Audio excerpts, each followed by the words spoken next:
The A-Team won't be seen tonight, so we can bring you a very special episode of The Gen X Files. Welcome to The Gen X Files. I'm Jim. I'm Adam. And today's show is all about summer rental. That's right, kids. It's summertime. Go get your rental.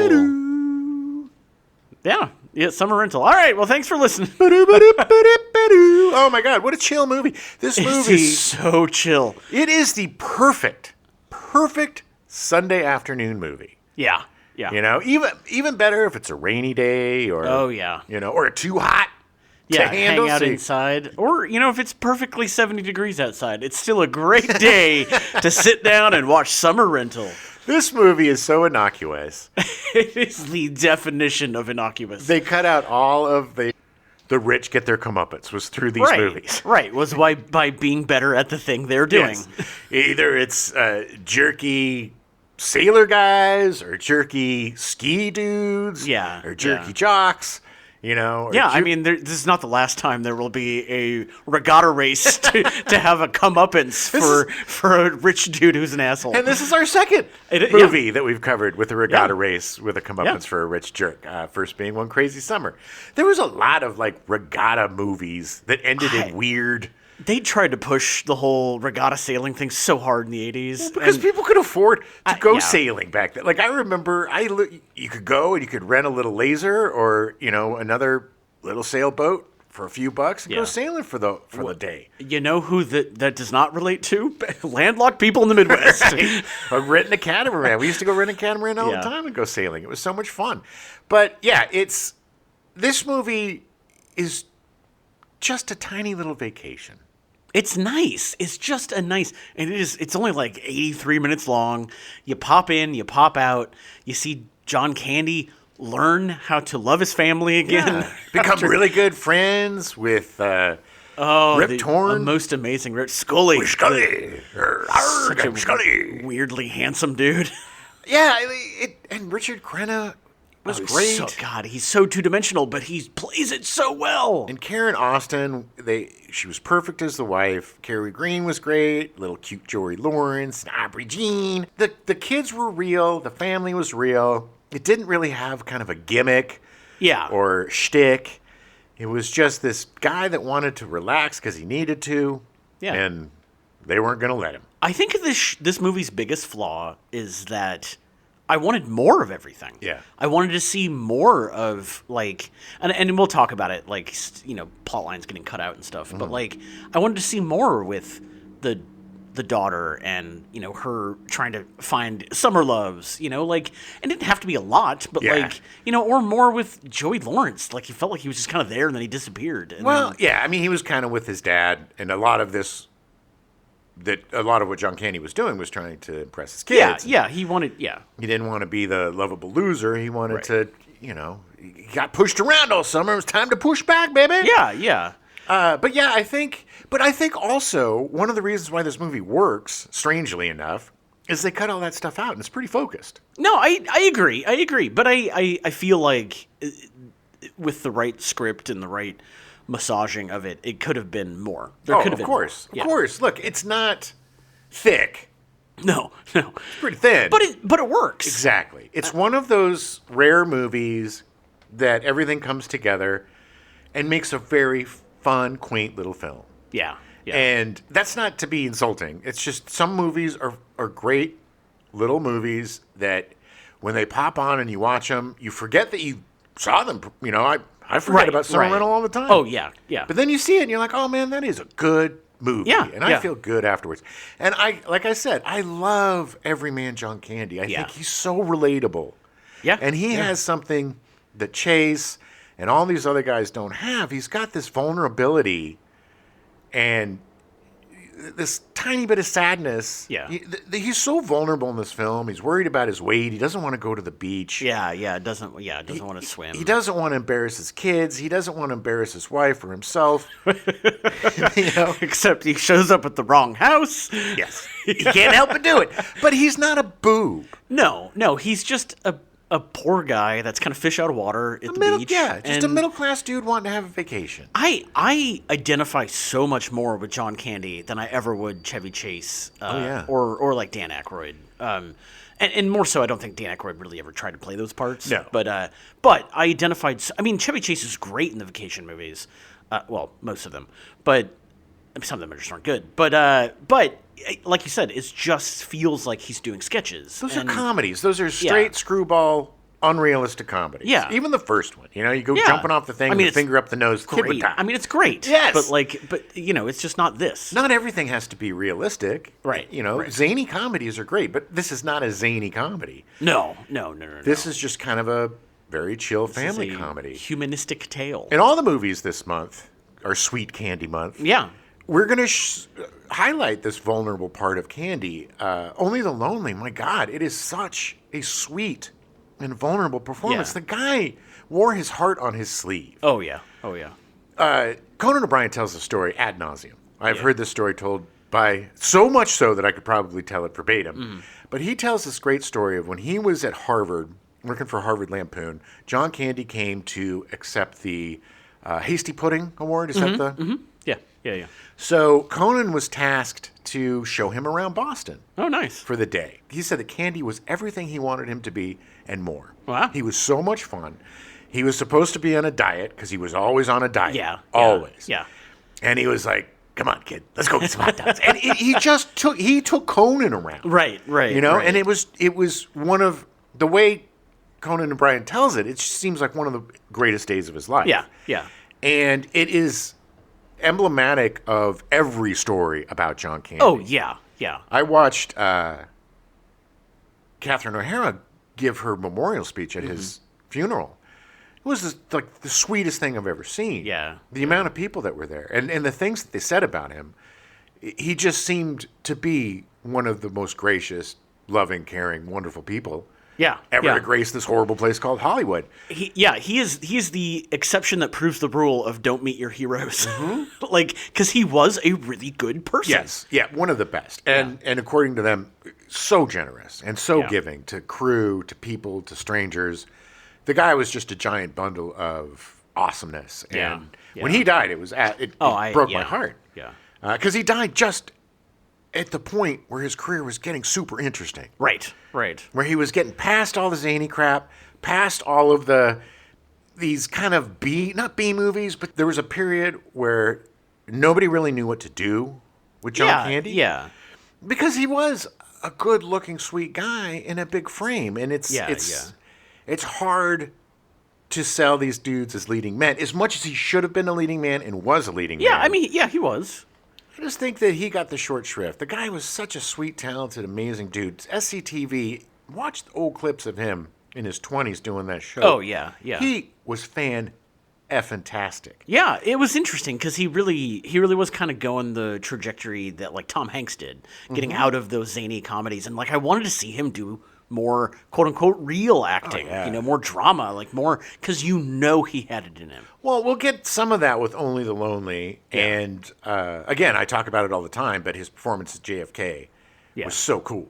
Yeah, I mean, for me, that bellwether for him was always Planes, Trains, and Automobiles. Yeah. Like being able to be so layered and and have so much heart and vulnerability. It was incredible. The scene in the hotel room on Planes, Trains where Steve Martin just starts berating him and chastising him, and you're the most boring guy in the world, blah, blah, blah.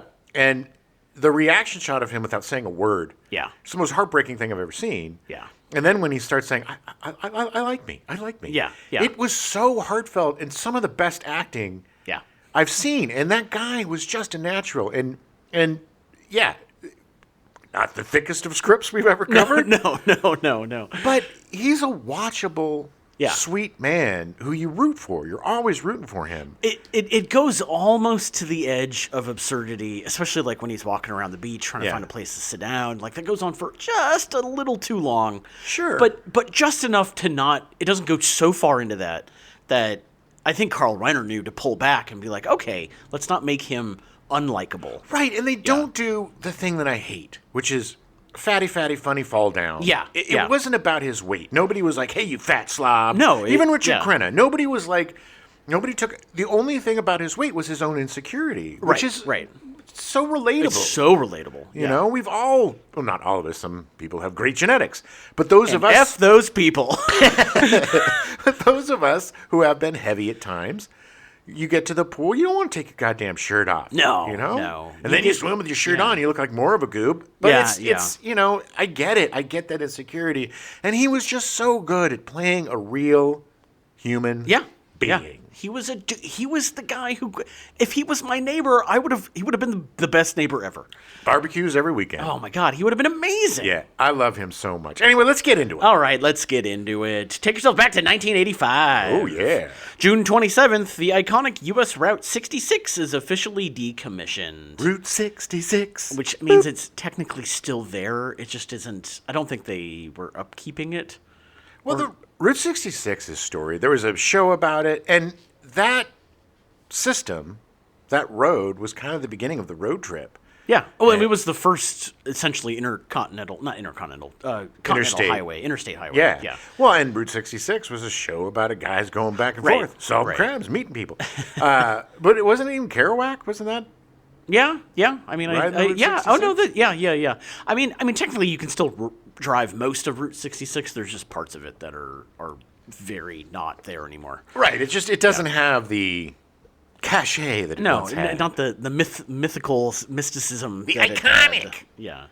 July 13th, Live Aid benefit concerts in London and Philadelphia raise over £50 million for famine relief in Ethiopia. 50 million pounds of what? 50 million pounds of money. That's what they call money in England. Pounds, because they're dumb. Because you got to bring in a pound of money. It's a pound, so you got to bring in a pound of money. 100 pounds of money. That's true at one point. What about old ladies, man? If some calls 100 pounds, old ladies can't bring in 100 pounds. What do old ladies need 100 pounds for? I don't know. Oh, there you go. Sex things? Okay. All right. England's weird. July 19th, New Hampshire teacher Krista McAuliffe is selected as the first person to go into space under the Teacher in Space project and designated to ride aboard the Space Shuttle Challenger. And what a great honor that was. Nothing bad happened, and she was right back to teaching. Also the first teacher to die in a space accident. First and last. Yeah. In fact, they didn't really have private citizens go up anymore after that. Oh, my God. Oh, God. Every time you mention it, I remember that day, man. Yeah, it's so sad. I distinctly remember I was second grade, and it was the first time I ever saw a grown person cry. Yeah, tears of joy. Yeah, because she was a nun. Yeah, and she believed in Satan. Nuns are jerks. It was so horrifying. Oh my God! Yeah, I mean, we were all at school. Those of us who were in school, and then they wheeled in the TVs, and we just had to watch it blow up over and over again, and be like, and we're all like, wish my teacher was down there. As soon as my teacher was smart enough that after it happened, she turned it off. They wheeled it out, and then she just sat at her desk and cried. Nice. And we were all just like, something really awful happened. Like, we know something really awful happened. The absolute worst part of it. I mean, everything is the worst part of that. Yeah. But to me, the hardest part of that to swallow is the fact that they were all still alive as they plummeted to their death. Yep. Hopefully they passed out from the speed or whatever. I don't know. But the fact that... Maybe some of them, but probably not all of them. You're just sitting there. That, to me, is torture. Knowing that you're falling off of something or whatever, and you have that time to kind of realize what's about to happen. Oof. Yeah, and you start to release all of your confessions. And your bowels. And your bowels, yeah. August 9th, Summer Rental is released in theaters. It's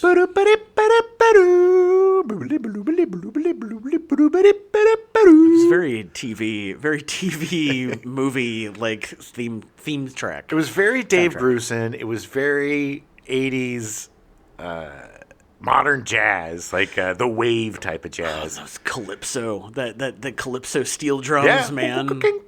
Nothing says summer like steel drums. Well, this was steel drum era, man. It was either steel drum or saxophone or both. You had to have those in your... Yeah. It was illegal not to have either the saxophone or the steel drums. It was law. If you had both, guaranteed hit. Yeah. So Summer Rental starts with Bernie Brillstein renting a beach house in Southern California for a summer holiday. Nice. Brillstein said, I have 5 children and weigh 240 pounds. Being heavy in California is not a terrific thing. Being heavy at the beach is worse. The house on the left was occupied by two elderly sisters, one of whom had a 6'4" mentally challenged son who was out of arsenic and old lace. The house on the right was at a death in Venice, occupied by a chic group of homosexuals who had 28-inch waists and wore pink sweaters. During that vacation, Brillstein returned one night to find the house crawling with uninvited guests invited by Bernie's client, John Belushi, who in soaking wet and sand-filled trunks was sleeping in Brillstein's bed. Nice, just like that dude with his dog. Oh, yeah. They just take over the entire house. You should have had Belushi do a cameo for that. Oh, he was dead. Never He was mind. dead by now, yeah. Corpse. Probably wouldn't rot it by then. Throws corpse in the bed. Gross. Brillstein was a New Yorker born to Jewish parents who started in the mailroom of the William Morris Agency in the 50s before starting his own company in 1969. Oh, remember when people worked their way up? Yeah. You weren't just Nepo babies? That was neat. He would move to Los Angeles and develop talent and projects throughout the 70s. He produced such popular television hits as Hee Haw, The Muppet Show, and Saturday Night Live. I watched all those shows begrudgingly. Hee Haw, I hated Hee Haw. Yeah, Hee Haw was a little. Hee Haw! I even knew back in the day that I hated country stuff. Ugh. It was just, not my thing. Yeah, old Roy something and somebody something. Sure. Sitting there in their overalls. Hee Haw! Ding ding ding ding ding ding ding ding ding ding ding ding. It was a huge show, though. Oh my God, we had to watch it. That's the problem, man. Is you had to watch crap like that and the Lawrence Welk Show because of your parents. Even worse. Lawrence Welk Show was absolute torture. It was like nails on a chalkboard. We had a Lawrence Welk organ in my house. It was a beautiful yeah. organ. Tons of little flips and switches and echoes and things. Yeah. Bossa Nova beats. Oh, yeah. It's quite something. Brillstein later became manager of SNL alum Dan Aykroyd, Gilda Radner, John Belushi, Martin Short, and executive producer Lorne Michaels, as well as Jim Henson and Paul Fusco, who was the voice and operator of Alf. As executive producer, Brillstein was responsible for such successes as The Blues Brothers, Ghostbusters, Dragnet, Ghostbusters 2, Happy Gilmore, and The Cable Guy. So the film was being developed at Paramount by the team of Barry Diller, Michael Eisner, and Jeffrey Katzenberg. Pretty good team. Yeah.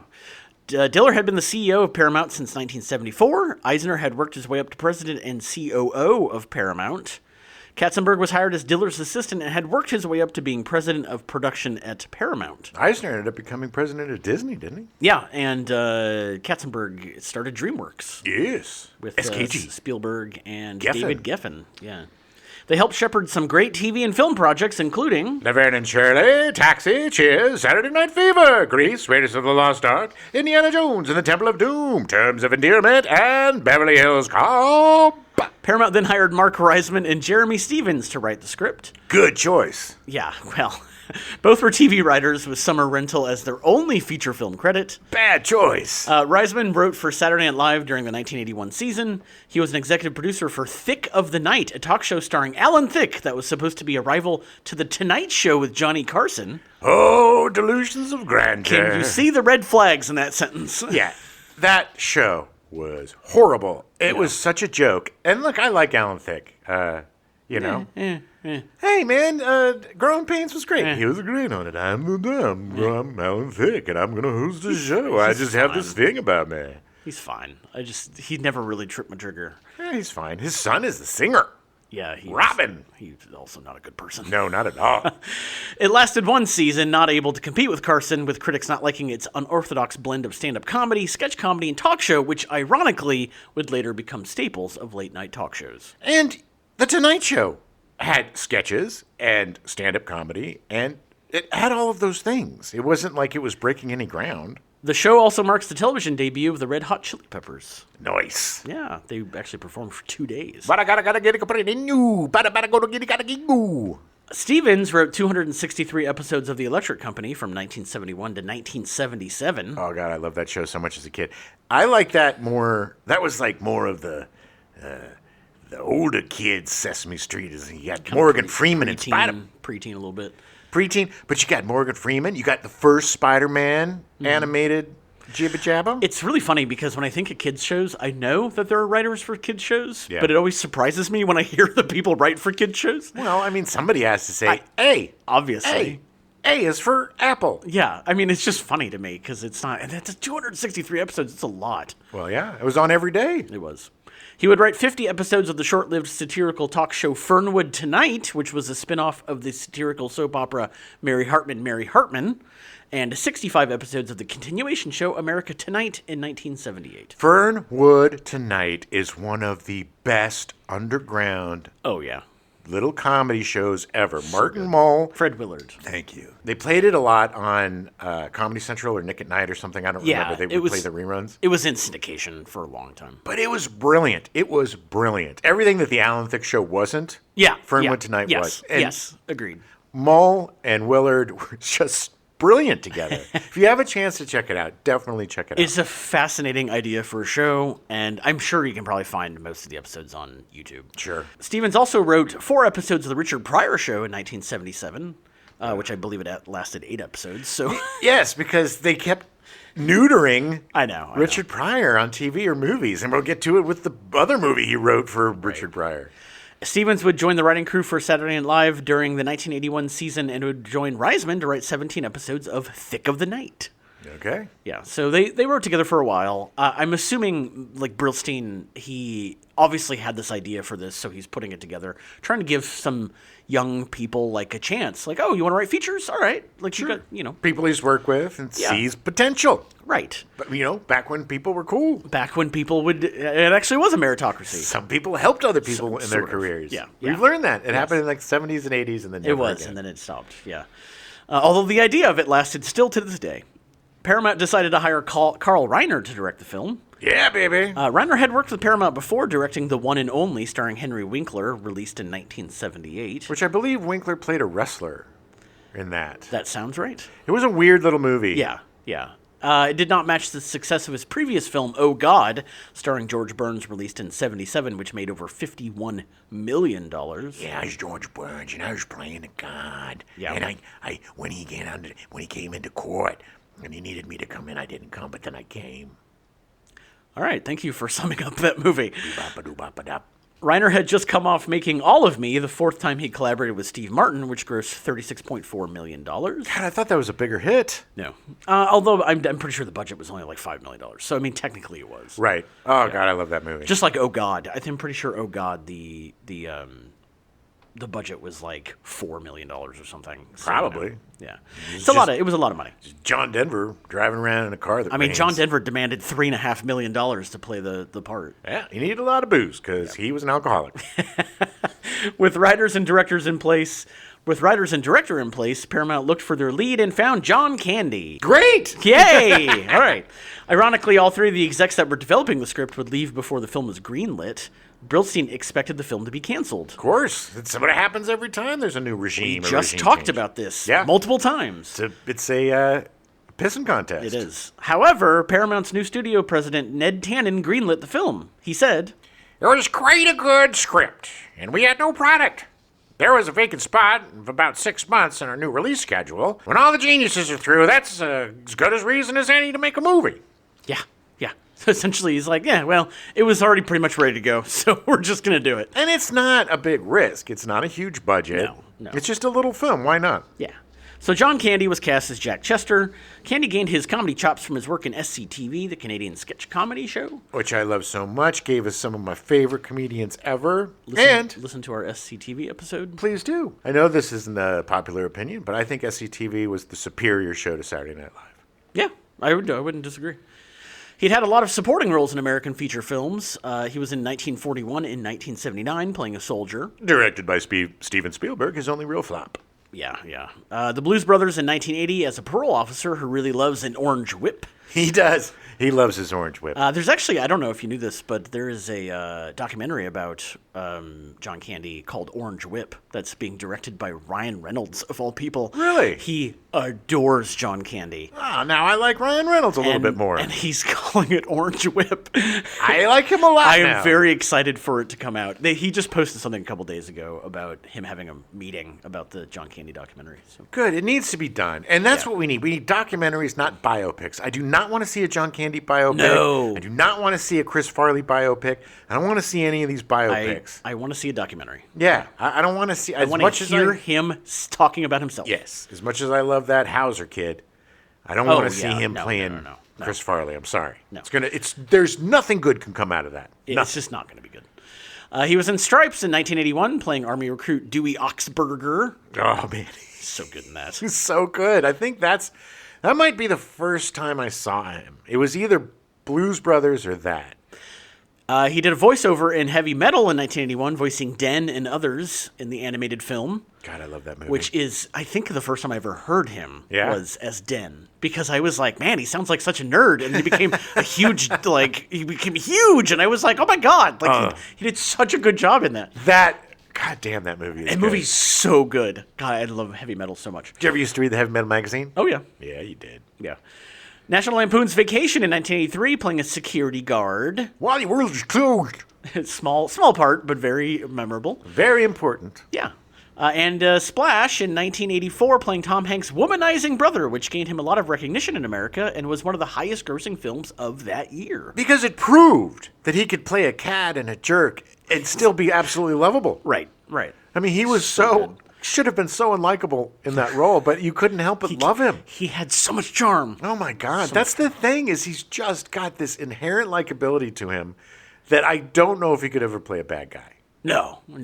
I think it'd be really hard. Maybe he could. He's a really good actor, though, so it's possible. There's a great Ed Grimley sketch on SCTV that is a takeoff of Whatever Happened to Baby Jane. Oh, yeah. Where Ed Grimley is in a wheelchair and Candy plays his brother. Yes, that's right. And he's like this. And he's stuck at the thing too. But it is so funny. Look it up on YouTube. He played a bad guy in that. It's pretty good. Okay. He did a lot of villain characters on SCTV. He's a very versatile actor, so unbelievably versatile. He just, unfortunately in Hollywood, you get pigeonholed. And well, that's the thing, is they kind of tried to pick him out of the hole. Yeah. They tried, think that half of them were trying to pigeonhole him, and half of them were like, we got to get this guy in everything, because whatever he's in, people... I mean, there's why I had cameos in Home Alone and all this stuff. It's because everybody loved John Candy. Oh, yeah.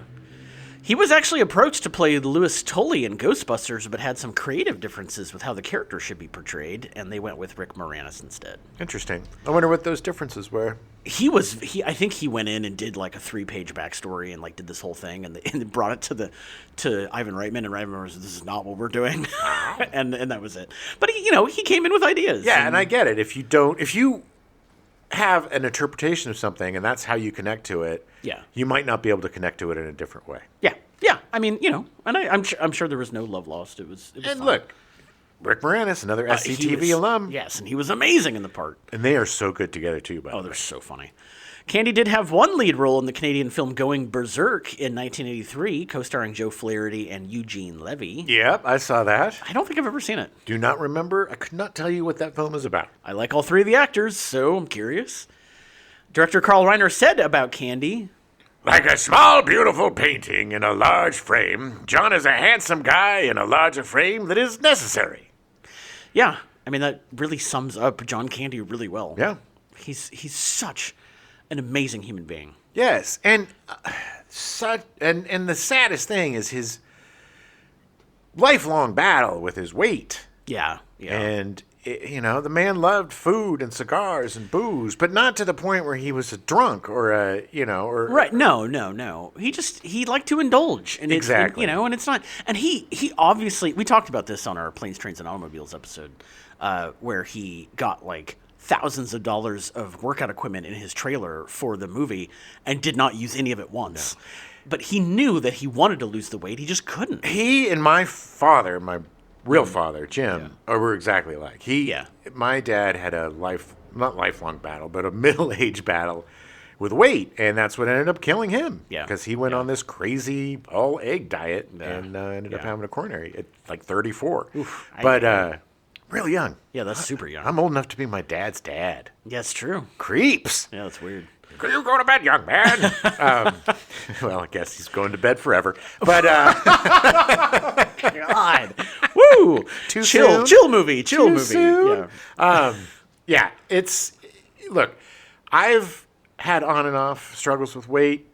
Yeah, me too. And if you haven't had that struggle, you don't understand, because it is really tough. And it, especially in the 80s and the 90s, when men were expected to be like Sylvester Stallone or Yeah, Arnold. yeah. You know, we had this. The 80s were the beginning of male body dysmorphia. Oh, yeah. Oh, I got that. Neat. Oh, yeah. But, Yay. you know, hey, might as well since we made the women have it.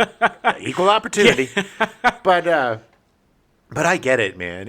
There's so much shame involved. And Yeah, so much self-loathing. And then, you know, you break it and you eat and you hate yourself for it. Yeah. You know, it's so much just guilt. yeah, like any addiction or any problem when you indulge too much, there's so many emotions and so much that goes along with it that really, I think he was the definition of a sad clown, you know? I think Yeah. he was an extremely exuberant, loving, caring, wonderful person who had a lot of sadness inside of him. Yeah.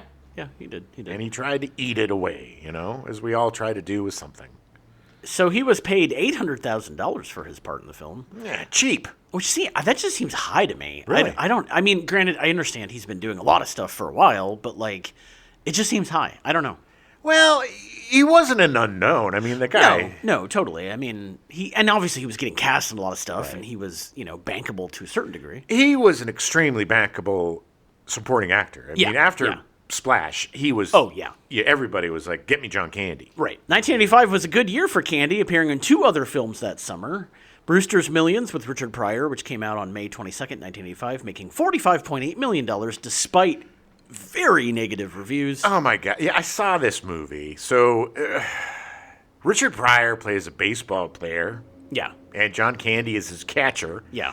And he inherits like $60 million or $40 million. But here's the day catch. Yeah. He's got to spend like $1 million over 30 days. something like that. It doesn't seem like a lot. I mean, granted, this was 85. But there were certain conditions. No, on it what was you could he had to spend it. spend $1 million over 30 days, Right. and then he would get like $100 million. Right, but you couldn't give it to charity. And yeah, you couldn't do. you had to couldn't give- literally spend it. You had to Right. buy shit. Oh, and it was really tough to spend. It was the stupidest conceit in the world, You know, man. what's really funny? The book that it was based on came out in like 1901 Yeah. or something, and it has been adapted like 12 times. Yeah, no, it's a big story. It's weird. It's- because even back then, it's like, I'm sorry, how is it hard to spend money? not at all. How is this a conflict? I hate shit like that. I hate that. Well, your grandmother said you get all of her money in the will, but you have to be married. Yeah, and yeah. then you got to find a wife It's real quick in so- 5 days. It's just so forced. It's so Yes, forced. It's just gimmick. Yeah, but it made a lot of money. I mean, the movie made a lot of money. They were really good together because Candy is good with everybody. Brewster's Millions for me is much the same way with Summer Rental. I know I've seen it. Yeah. But as we were watching Summer Rental, there were certain scenes that I was like, oh, I remember this. Yeah. But then it would trail off for 10 minutes, and I'd be like, oh, that's right, I remember this scene. It is eerie how much recall I had of that movie. Like scene for scene, line for line. I Weird. don't know why, Weird. Well, but that hey. movie stuck with me. So Candy, that summer, the summer of Candy in 1985, he was also in Volunteers, reteaming with Tom Hanks, but did not capture the same magic that Splash did, making less than $20 million in the box office. I enjoy that movie. It is one of Tom Hanks' most unlikable characters because he plays a rich guy who joins the Peace Corps to get away from something, Muffy, and he talks like this. But John Candy is this crazy MFer in the Peace Corps, and he steals the show. Nice. And it's actually not bad, and it's where Tom Hanks met his wife, Rita Wilson. Yes. She yes, was the co-star. they were- yeah. We've talked about Volunteers a number of times, and I still haven't seen it yet. So we'll talk more about John Candy next week, since we're covering a bunch of John Candy movies this month. All John Candy. All of them. We're covering all of them. They're all just the sweet candies. Yeah. Richard Crenna was cast as Al Pellet. Ooh, Al Pellet. Such a bad name. Crenna started his acting career in radio in 1937 at the age of 11. Yeah, he was the newsman. Yeah, he did. He was. Welcome to the Kids News. No, it's just the real news. Child labor laws were in existence back then. His first success came on radio in 1948 as high school student Walter Denton, co-starring with Eve Arden and Gail Gordon in the series Our Miss Brooks. Yeah. Crenna continued with the comedy in its 1952 move into television, starting a fruitful TV career. Yeah. Oh, man. It's crazy. When TV first started, like, tens of millions of people would watch shows. Oh my God! I mean, the ones insane. that... Yeah. Yeah. I mean, there were literally Well, at the beginning, there was like 2 channels. Right. Two broadcasts, essentially. And there weren't millions of TVs yet because No, it was no. just, burgeoning. Yeah. But man, God, the share people would get, it's insane. It was crazy. Insane. His TV career would culminate with a lead role in the TV western The Real McCoys, appearing in all 225 episodes over 6 seasons. Oh, I used to watch those reruns. Oh, yeah? Mm-hmm. Yeah, in fact, he was the only actor that was actually in every single episode. Good for him. Yeah, 225, that's a lot. Especially over 6 seasons. That's the other thing with early TV. They wouldn't do, like, 20-episode seasons. Yeah. It would be, like, 60. Yeah. You didn't get the summers off. We gotta get... It's new every week. 50 episodes every season. Yes. Yeah. Well, labor laws again. Yeah. Different. They would get 2 weeks off for Christmas, and that would be better. They get like 2 days off for Christmas. Yeah. A day and a half. Christmas Eve was a half day. Half day. He was nominated for an Emmy for the part in 1959. Crenna would end up becoming one of the show's 4 directors over the course of its run. I did not know he was a director. I also find it very interesting that over 225 episodes, they only had 4 directors. Well, It's crazy. good, It's also, good job again, security. early TV. Yeah, exactly. Not a lot of people know how to Well, do it. there's only 3 guys that know how to run a camera, so let's just hire them. Yes. He would direct 8 episodes of The Andy Griffith Show in its 63-64 season. I got to speed bump this for a second. I love that show so much, the Andy Griffith Show. Mm-hmm. And just recently, I watched on YouTube the Danny Thomas Show, Oh, yeah? where the Andy Griffith Show debuted. Oh. Because the Andy Griffith Show, Was started as like it was a spinoff. Yeah. Because Danny Thomas, his show was kind of a mix of like variety and sketches, and him Right. as Danny Thomas going around the country. Right.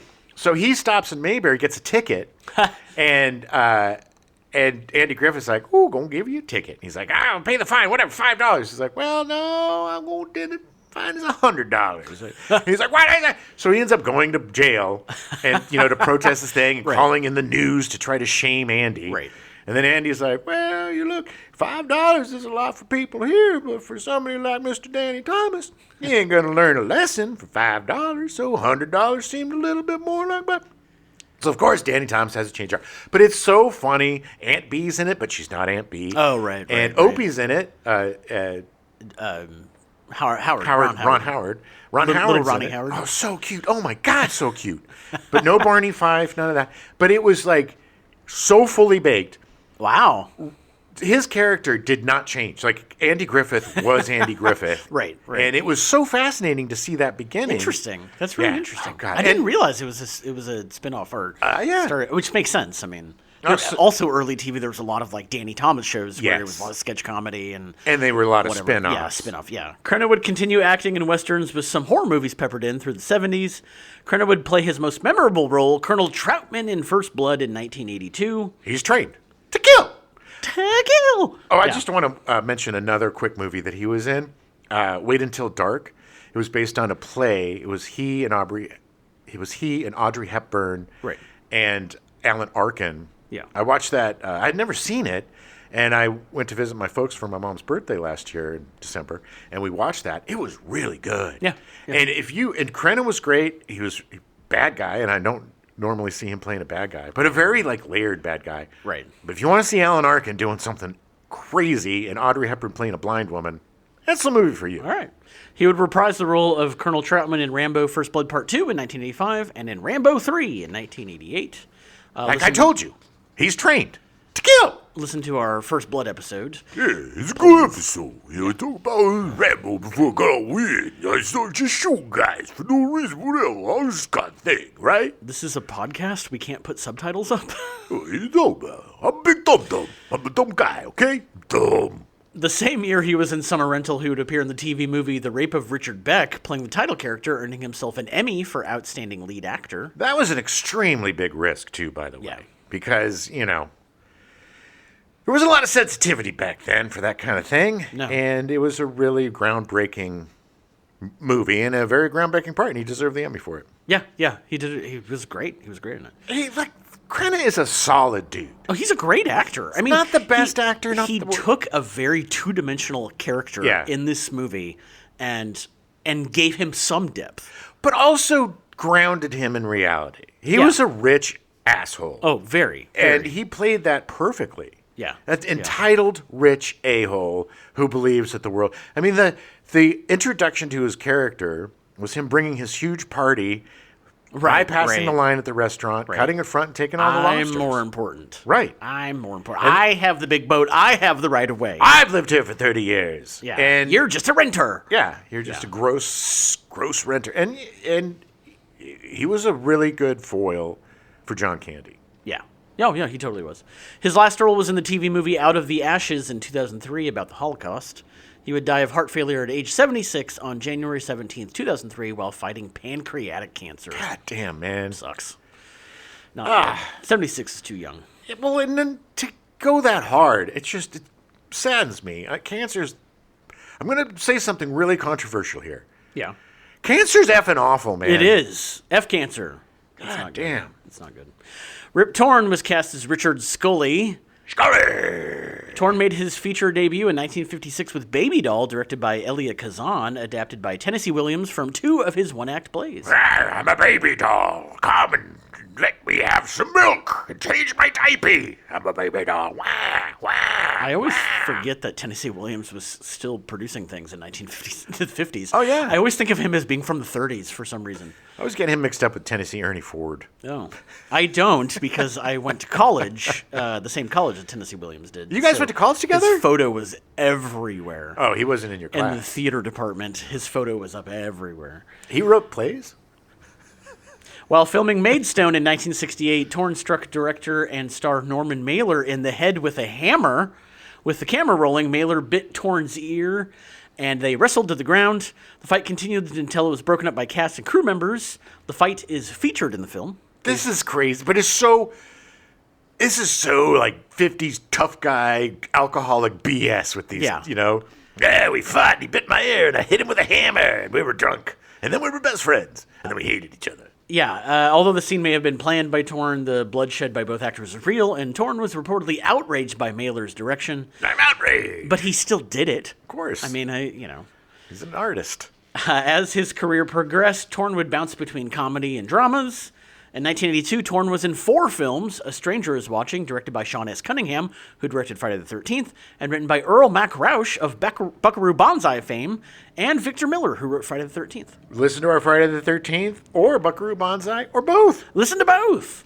The Beastmaster, he was in, directed by Don Coscarelli, who created the Phantasm franchise and starring Mark Singer. And 2 adorable ferrets. I totally forgot that he was in Beastmaster. And I did not realize that Don Coscarelli directed that. We got to That cover was so new to me. I loved the Beastmaster growing up. The craziest thing about the Beastmaster is that in that universe, there was breast augmentation.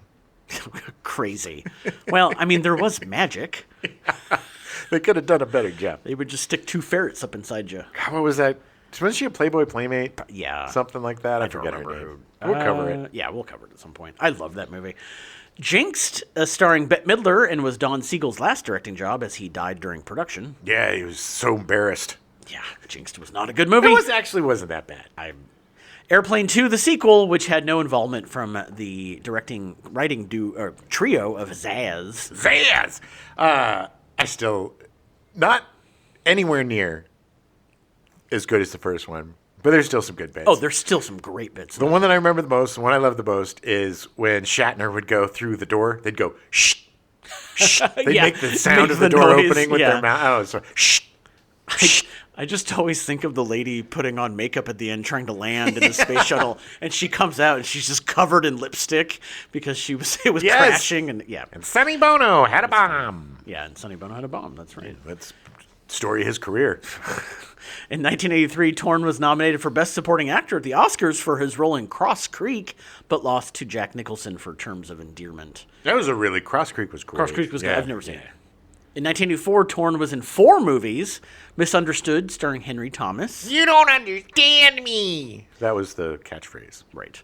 Flashpoint, starring Chris Christopherson. That is one of the weirdest. Do you remember this movie? I've never seen this. This movie, not that I remember. Okay, spoiler alert for this 1,000-year-old movie that nobody's ever seen. Yeah. It is this weird kind of mystery that I think might take place on an Indian reservation about this body. They find this body, and somehow, if I'm remembering correctly, it all culminates in the fact that they found the guy that actually killed JFK.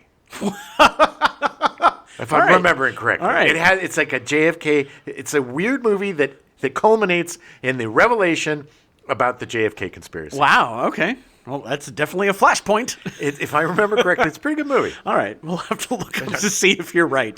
Got our Chris Christopherson month. He was also in Songwriter, also starring Chris Christopherson and Willie Nelson. Again, about a guy that killed. They find out that Willie Nelson killed JFK. He did with weed. Yeah. And then he was in City Heat, starring Clint Eastwood and Burt Reynolds. Oh man, Which we've talked about a little bit during our Cannibal Run? episode. But yeah, that movie changed Burt Reynolds' career and was not very good. No, and it changed his life because Yeah. he got his job broke by Yeah. Clint Eastwood. And he gets Unfortunate. stuck. Yeah, Unfortunate. Just picked up the wrong chair, man. In- One mistake. Yeah. In 1982, Torn was cast in The Larry Sanders Show, appearing in 89 episodes and garnering 6 Emmy nominations, winning on his final nomination. The Larry Sanders Show. He was so So good. effing. It's just one of the greatest television characters of Yeah, all time. yeah. I would say top 10. He's so good. Artie. His His name was Artie, I Sure. think. I don't remember. Oh God, he and I was going to say Michael Tamborelli, Jeffrey Tambor.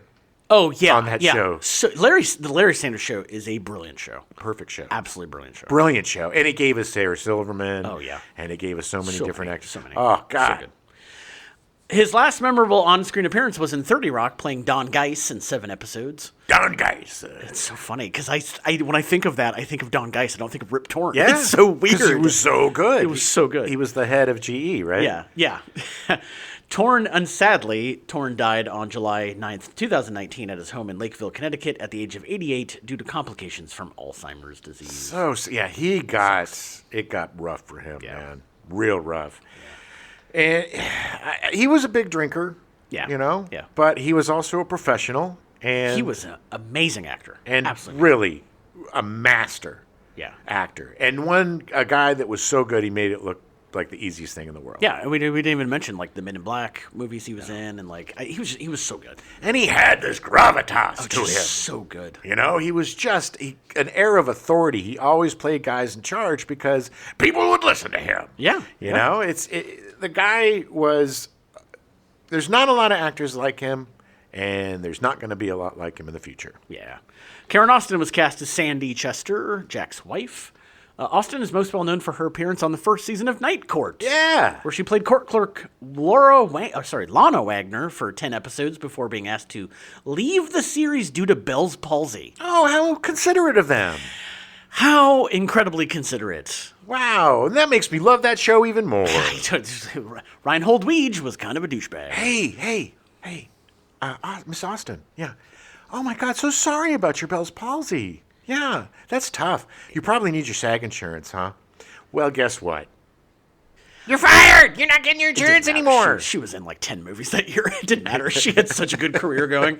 But at the same time, it's like, I can just imagine someone going, can you make your face not do that? And she's like, yeah, no. No. Well, then you're fired, freak. It does. I mean, the thing is that it does go away. Yes. Like, it goes away. It doesn't matter. People are jerks, and they could do that back then. I know. She was replaced by Charles Robinson playing Mac, who played it for the rest of the 10 more seasons. They were extremely similar types. They were. It was basically the same character. It was like a mirror, looking in a mirror. Yeah. Yeah. The same year that Summer Rental was released, she was also in Jagged Edge, starring Glenn Close and Jeff Bridges. Great movie. Great movie. Great movie. The reveal? A typewriter. Oh, spoiler alert. Despite her being fired from Night Court, she had a great career in TV, appearing in St. Elsewhere, L.A. Law, Jake and the Fat Man, Columbo, Hunter, The Commish, Slider, Star Trek, Deep Space Nine, Murder One, Third Rock from the Sun, Jag, Touched by an Angel, Beverly Hills 90210, Profiler, Star Trek Voyager, ER, Cold Case Without a Trace, Desperate Housewives, The Evidence, Crossing Jordan, Battlestar Galactica, and CSI Miami! She was in the pilot episode of The Evidence, and that was one of the very first shows I ever worked on in LA. Really? Yeah, I have it no didn't idea run. what It that was from John Wells, who did West Wing and ER and all that stuff. It was either Bochco or Wells back then. But we were in the same. I was working in post production. We were in the same offices as like the West Wing people and not the ER people, but the West Wing people, and it was really nice. The show only lasted like 8 episodes. Nice. But it was really fun. I literally have all of them on DVD. That's great. The first celebrity I ever interviewed, I didn't really interview, but when I was doing my internship at Corman, there was this movie called The Rain something, Dark Rain or Black or something Rain, Heavy Rain, Chubby Rain. Chubby Rain. But it starred Michael Chiklis from The Commish. Oh. And I was doing the press kit for it, and instead of calling his agent, I called up Michael Chiklis, and he's like, tell me about yourself. I need some stuff for your biography. And he said, shouldn't you call my agent to do that? And I was like, no, I got you on the phone. Let's just do it. And he did. He was super nice about it. Extremely nice. Huh. He had to be nice, though, because he had just come off of doing that John Belushi biopic, and everybody hated him. Everybody. Yeah. That's why he was doing a Corman movie, because he did, what was that horrible book about John Belushi? I don't know. Anyway. First actor I ever actually talked to was Ben Stiller. Nice. I was working on a pilot with his wife, and he wanted to send flowers. And I answered the phone, and we talked for a while. He's a very nice guy. And he sent you flowers? He did. That's he really goes, sweet. you know what? I'm going to get a dozen for you, too. And I was like, you know what? That's very nice of you, Ben Stiller. I couldn't say his name without saying his first and last name. Well, it's law. You have to say Ben Stiller. So ironically, when Austin appeared in Summer Rental, she was only 29, just 12 years older than Carrie Green, who played her oldest daughter. Right. Well, she...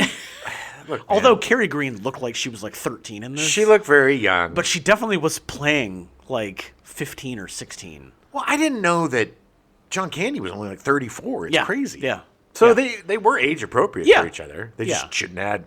I mean, The kid should have been like 13. well, And the even then- backstory is they met in Appalachia when he was 14 and she was 11. Yeah. They had kids. Yeah. It's how it was done back then, man. People didn't... I mean, technically they were from Georgia, so... People didn't live as long back then, so they got married very young. Yeah. 11, 12, you know. It was a different time. Right, in 1985. Yes. Or, no, sorry, 1973, I guess. I was almost married off at 11. Wow. Mm-hmm. Yeah. Yeah. They were the dowry wasn't enough. Right. There were only one sheep. My stepfather wanted 3 sheep. 3 sheeps. Yeah, 3 sheeps. Yeah. 3 sheeps to the wind. He was always... He was always 3 sheeps to the wind. Carrie Green was cast as Jennifer Chester, the oldest daughter. Green started working on commercials while in high school. Oh, God, I had such a crush on her. Same. And it was because of the Goonies. Her big break was being cast in the Goonies as the cheerleader Andy. It came out about a month before Summer Rental. Yeah. So it was that same year. But she was the one thing that gave hope to all the nerds that you'd somehow land the cheerleader. Yeah. In that movie when she was so nice to the nerds in the movie. And you got a secret kiss from her. It was. You kissed my girlfriend? Change my view of women for my entire life. Well, we're going to get into another movie where she played the exact same character. Yes. In 1986, she gained recognition for her role in Lucas, starring Corey Haim. Lucas is an exceptionally good movie. I am sorry. I know. Lucas is such a great kids movie. Corey Haim is so good in it as little Lucas, and not Emilio Estevez, his brother, Chevy Chase. I don't know. Not Chevy Chase. Charlie Sheen. Charlie Sheen is great in it too. He is more down to earth in that movie than anything else I've seen him in. There was a great time. My Uncle Ben was visiting in Des Moines when I was growing up, and my parents were out somewhere, so he was watching me. I was probably like 12, maybe 11 or 12. But I remember looking at the little like Showtime Cinemax like guide, and there was Revenge of the Nerds was on, and I wanted to go downstairs and watch it because there was boobs. And my uncle was like, "What are you gonna watch?" And I was like, "Lucas. Like Lucas is on. I'm gonna watch it." And he's like, "Well, I want to watch it too." So I'm sitting down and watching Lucas with him, and No couldn't boobs.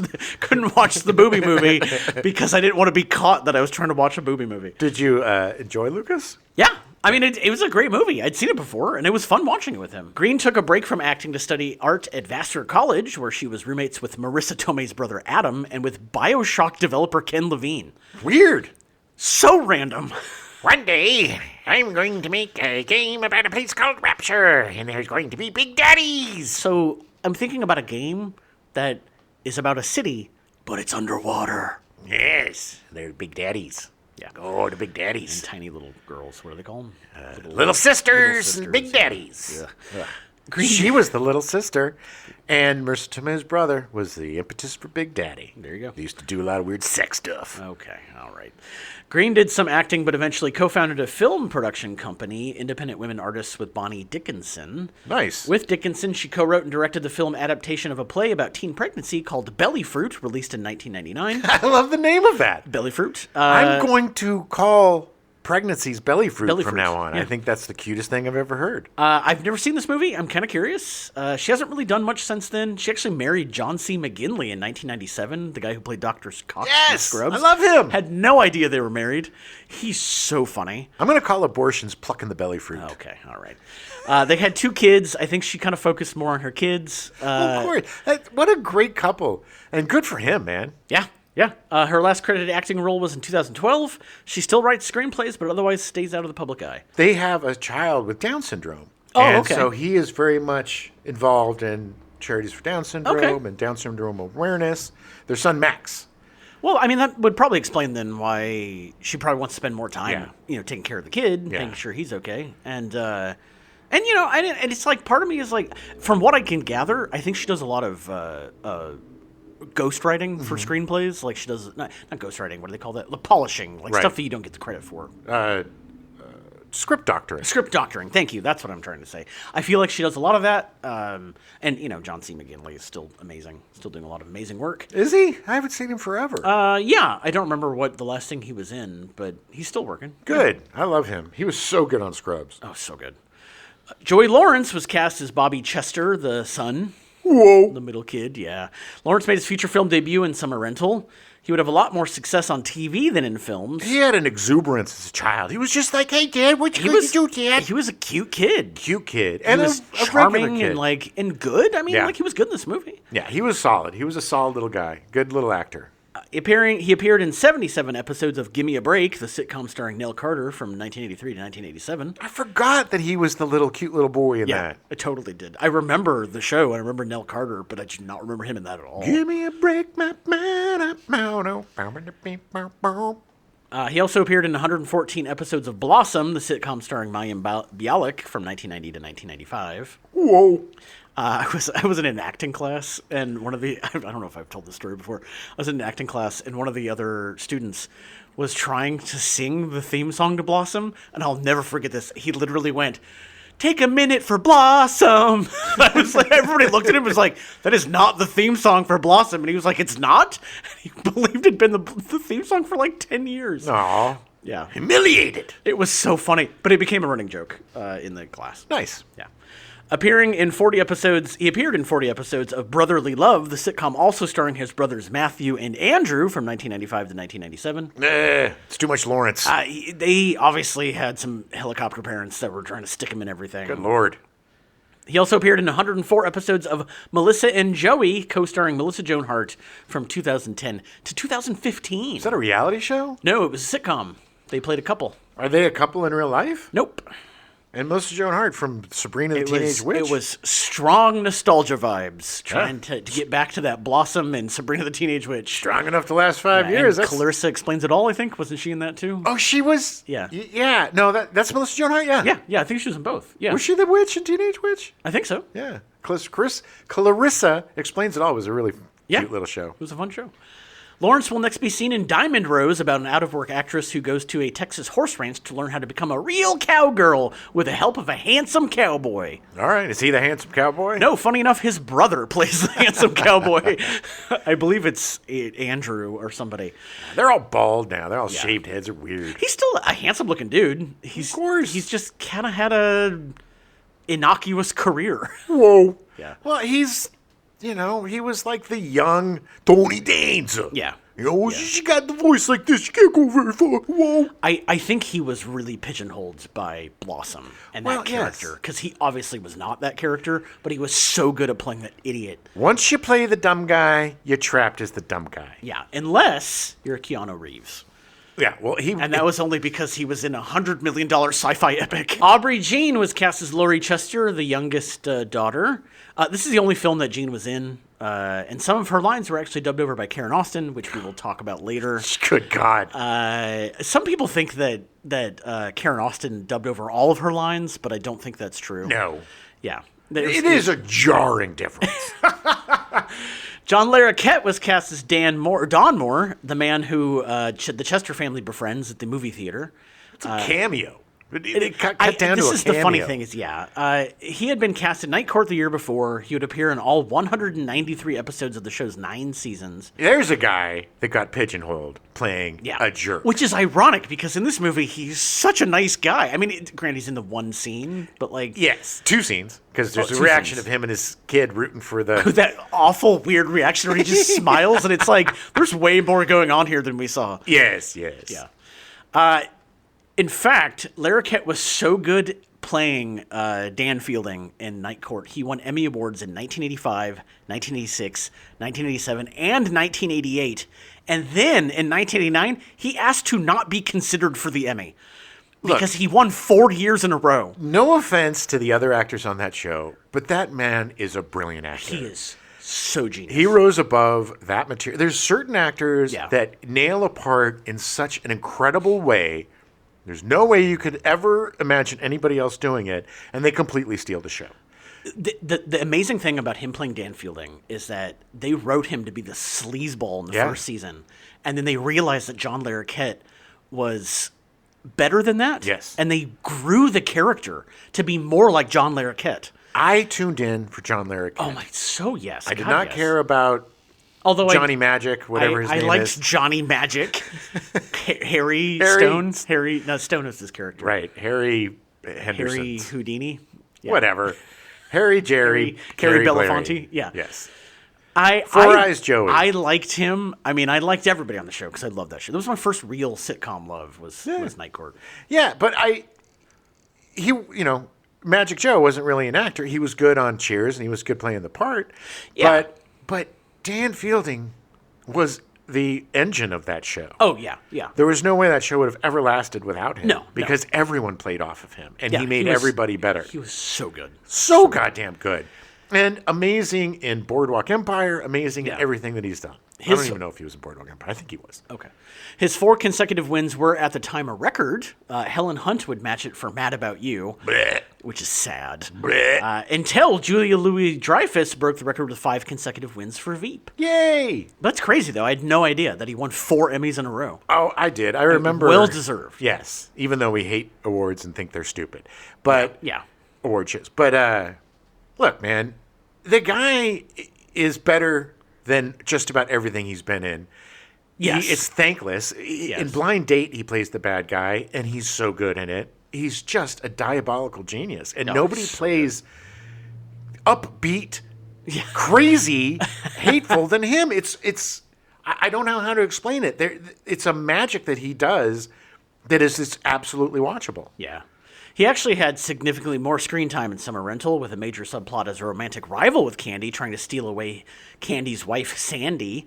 But the subplot was eliminated when it didn't fare well with test audiences. Yeah, that's superfluous. That's just added bullshit conflict. I don't disagree, but I would have liked to have seen that stuff. I would have liked to have seen... I was curious, because I think it would have given her character a little more depth. Right, but it wasn't, to me, it's not about that. Is their marriage in trouble? Is it, it's an added thing. They kind of hint at it when he won't go out, and then he's like essentially sneaking around learning how to sail. Right, but they do deal with it in a way that's more, I don't know, realistic or palpable than her sneaking off and maybe getting ready to have an affair. It just would have made that reaction shot of John Larroquette at the end make so much more sense. Well, it would have also, there was probably a subplot between his son and the daughter. Which I would like to have seen some more of that too. Sure. Yeah, I mean, that's fine. I wouldn't have minded it. Because I'm assuming it would have ended with the wife being like, oh, like once he came onto her, crossed the line. Right, but it's so cliched. It's just been done so much. That's why it was refreshing to me that they didn't do it. Yeah. Because to me, it's just something that they always throw in. Yeah. The fat, dumb, dopey guy and his hot wife. And then, oh, you're not paying attention to me, so I'm going to go, with this other guy. And I don't know. Yeah, but it's not. There's no indication that was the case. I mean, No. it might have just been, he just runs into her. Anyway, regardless, it doesn't matter. It's not in the movie. It would have added, I don't think it would have added anything to make the movie better. To me, this movie was more about a guy trying to reconnect with his family, himself, and get a win. Yeah. You know? No, yeah. Larroquette can most recently be seen reprising his role of Dan Fielding on the relaunch Night Court, appearing in 35 episodes so far. Have you watched that? I have not. I should. I don't know why I haven't, but I should. Because I love the show. Richard Hurd was cast as Angus McLaughlin, who they just kept calling him the dumb Swede. Hey, you dumb Swede! Yeah. He's only in the movie a little bit. Hurd is a character actor that has appeared in dozens of movies and TV shows. He made his feature film debut in Hercules in New York in 1970, Schwarzenegger's first film. Oh, God, that movie's so bad. So oh, awful. but so good. It is so...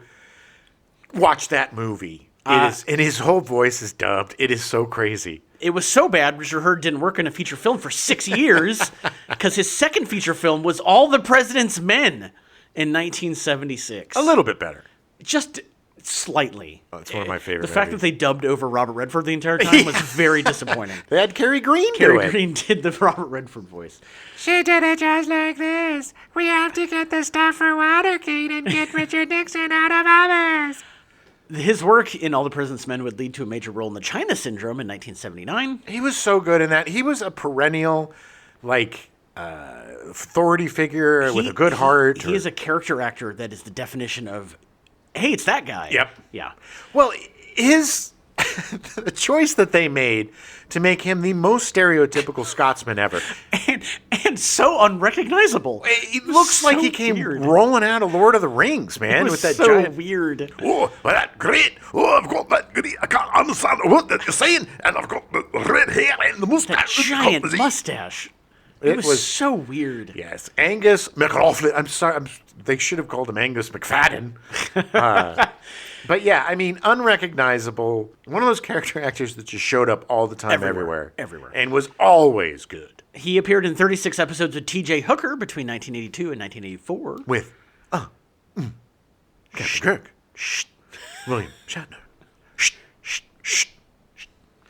He gained notoriety in sci-fi circles for his portrayal of John, the Visitor's Supreme Commander in the V miniseries in 1983 and V: The Final Battle TV movie in 1984. That was so good because they Yeah. were like, we're good guys. And Yeah. he was such a good Playing figure. a fake good guy. I'm Yeah. a good guy. Oh, I'm a lizard man. Blah, blah, blah, blah, blah.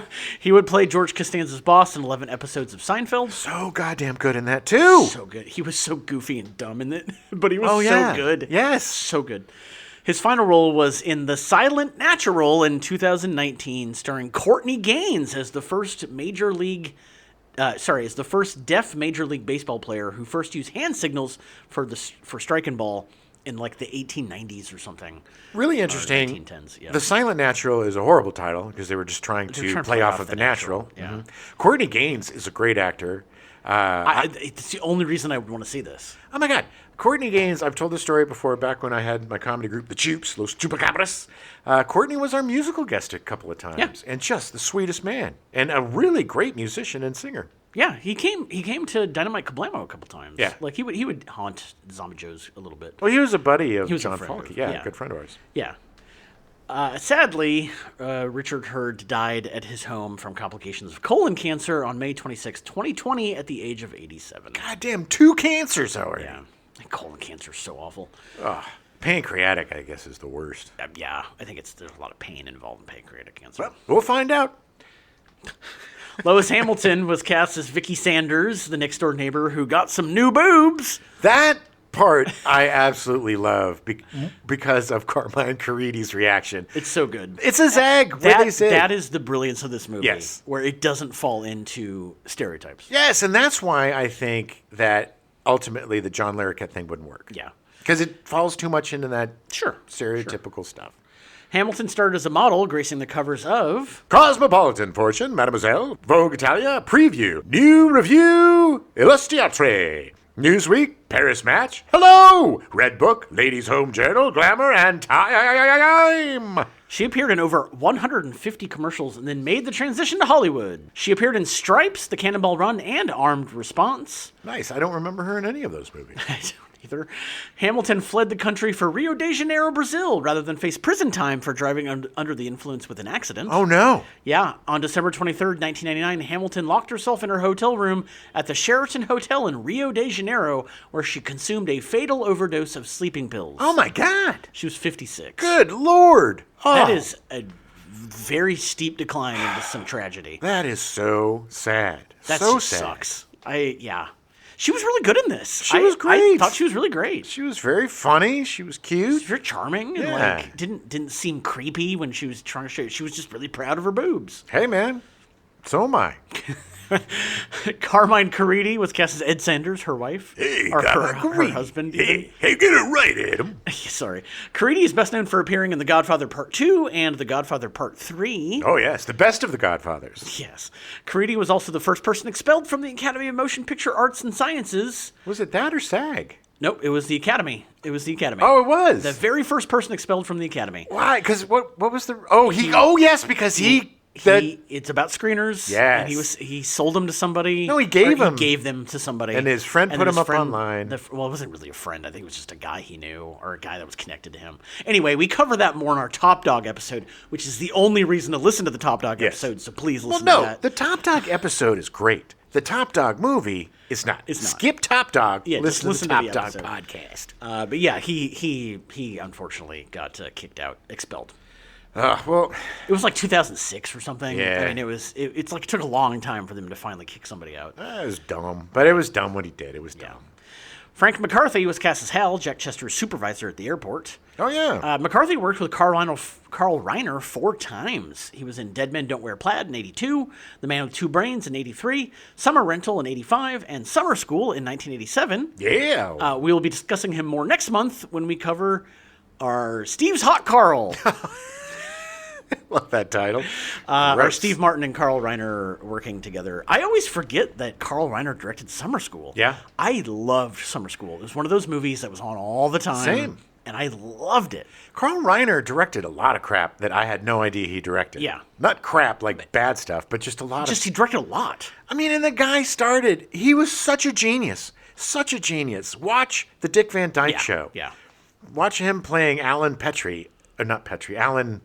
Whatever. Alan, the star of the show. Alan. Alan. Alan. God damn, he was so good. He was funny, so yeah. good as an actor and as a director. His collaborations with Steve Martin were genius.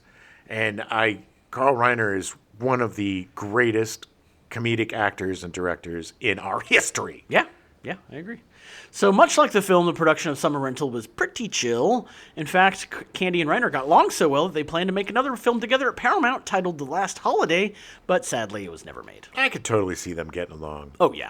I don't see how anybody could not get along with John Candy, though. Or Carl Reiner. I think Yeah. both of them. I mean, they seem like such nice people. Carl Reiner and Mel Brooks were best friends. And Yeah. they would have dinner together every night. And watch Jeopardy. And watch Jeopardy. I feel so bad for Mel Brooks, man. Everybody he loves is dead. Yeah. You know? Yeah. It's like, it's man, gotta the man's be... 100 years old. But still, his wife, his best friends, Yeah. it's Gene Wilder, everybody that he knew and loved. It's got to be the hardest thing to be the last one standing, man. Yeah. I mean, he's still got his kids and stuff, but shit, Yeah. man. It I mean, sucks. Yeah. It just sucks outliving everybody. Jeopardy is a lonely place now. Yeah. And it's not as good anyway because the real host is dead. Well, Everything sucks. I like Ken Jennings. I think he's a good host. I don't know. I haven't It's seen fun. I've been watching the Celebrity Jeopardy. It's really funny. It's fun. it. Nice. Alan Silvestri did the music for Summer Rental. In 1972, while he was working intermittently as a session guitarist, the producer of the low-budget action film The Doberman Gang asked Silvestri to score the picture. Loved that movie as a kid. Oh, yeah? Oh, I've the never seen Doberman it. Gang. I think the Dobermans were like this thieves. This like 4 Dobermans. They trained them to like steal stuff. Oh. And they were the Doberman Gang. Yeah. It was one of those weird Disney movies like The Cat from Outer Space or, you know. Weird. Silvestri agreed to compose the score, and despite his lack of experience, he said, I went out and bought a how-to compose book by Earl Hagen.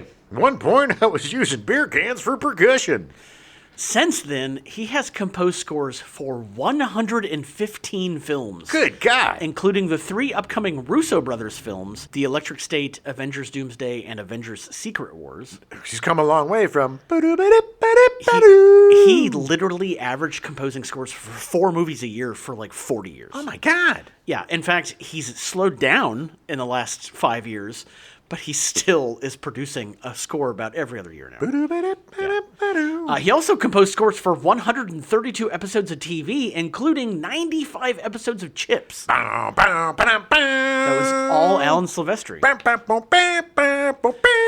We don't talk about composers very often, but I was shocked by how prolific he is. Deep his composing goes. Recently, I've been paying closer attention to like music and video Yeah. games and in movies and stuff. And it is insane to me how good music is and how we just don't pay attention. The better the musical score Yeah. is, the less we know. Yeah. Because it just fits in so perfectly. It just works. It just meshes so well. When the score is not good, it's really obvious. Well, I also think that Silvestri's score in Summer Rental really added to the very laid-back feeling. No, I agree. I liked the score for this. Very Dave Grusin. It was very, it worked for what it was. You know? It's very 80s with the steel. Either 80s, you either had steel drum or you had sax. And if you had both, guaranteed hit. Yeah. I didn't even, not even talking about the fact that he composed the music for all the Back to the Future movies. Like, that is all him. Very iconic scores. Want to go back in time. Yeah, no, that was Huey Lewis. That was not Helen Silvestri. In time. So Jimmy Buffett's Turning Around plays during the closing credits. It is also played when the Chesters are fixing their boat, the Barnacle. The soundtrack is the only legitimate release of the song. Turning around. So if you're a parrot head, you gotta get the soundtrack to Summer Rental. You would have to go to Parrot Island or whatever his, Margaritaville or whatever his resort. Yeah. And that, you could hear it there. Yeah. In the special summer rental room. There's a whole summer rental experience at the Parrot Head camp or whatever it's called, where you could go in and pretend regatta against a rich guy. The funny thing is, I don't think the soundtrack for this movie actually came out until like 2014 or something. Well, is there any Like, other it came out songs a long on time. No, but it was included on that. But it just wasn't released. Weird. But here, the thing is I have a perverse joy in knowing that there were a bunch of parrot heads that had to watch this movie over and over again just to hear that song. Not his best. I mean, whatever. It's no Are any wasting away Are any of them his best? again in Margaritaville. No. Looking for my lost shaky salt. The film was shot in March 1985, with filming wrapping around April and quickly going to post-production, with Paramount releasing the film in August. They just zip zap zopped it. Very quick turnaround. This would be the first movie with such a quick turnaround schedule to be released that year, with the surprise hit Commando being the other, which was released by Fox in October after a quick shooting schedule. Yeah, that's crazy. I feel like Commando was a little bit more complicated to shoot than Summer Rental. A little bit more. Don't wake him, he's sleeping. The youngest daughter's voice was dubbed by the older daughter, Carrie Green, most notably the one line in the boat race. Mommy, can I play in the basement with your goo? The horrible dub job is the stuff of legends. Everybody in the theater was like, wait, what? I'm sorry, what? Well, number one, the fact that I'm pretty sure it's the first time that Yorku's name is said. Yeah. And so it was confusing. First of all, the actor's name is Harry Yorku. And it didn't sound like her at all. No, Harry Yorku, the actor, is credited as pirate musician. They're not even crediting him as Yorku. That's weird. So she probably, they didn't have a name for him during the dubbing. So they're like, just use his real name. Yeah, then change the line. Just do something else. Just cut away from it. Mommy, can I play in the basement with your goo? Just show her in the basement hanging out with him. First of all, it's not a weird. basement. It's a boat. It's not, I know. It's the galley or whatever. What is it called? The hull, the underneath, the goob, the gloop, the gloobers, No, the that's gloobin, not what it's called. the gloops. I don't know sailing well enough. I don't know the parts of boats. Well, there's the aft, the starboard. Starboard? Starboard. Okay. Starboard. The movie was originally classified with the PG-13 rating, but after further editing, the film was then reclassified with the PG rating. There's absolutely nothing controversial in this film. No.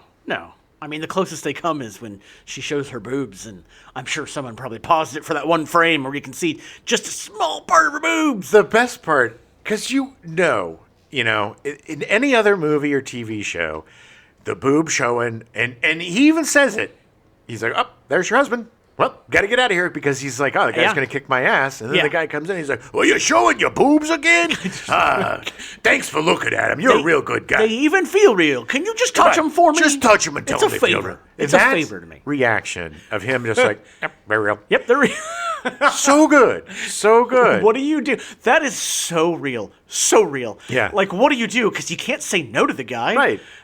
But you know your wife's going to be pissed if she finds out. Yeah, it was. And then also, that's the other thing, too.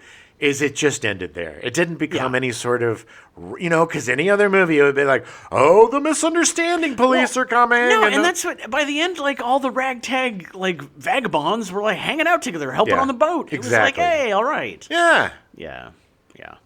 Summer Rental would debut at number 2 in its opening weekend. It would end up making just over $24.6 million total.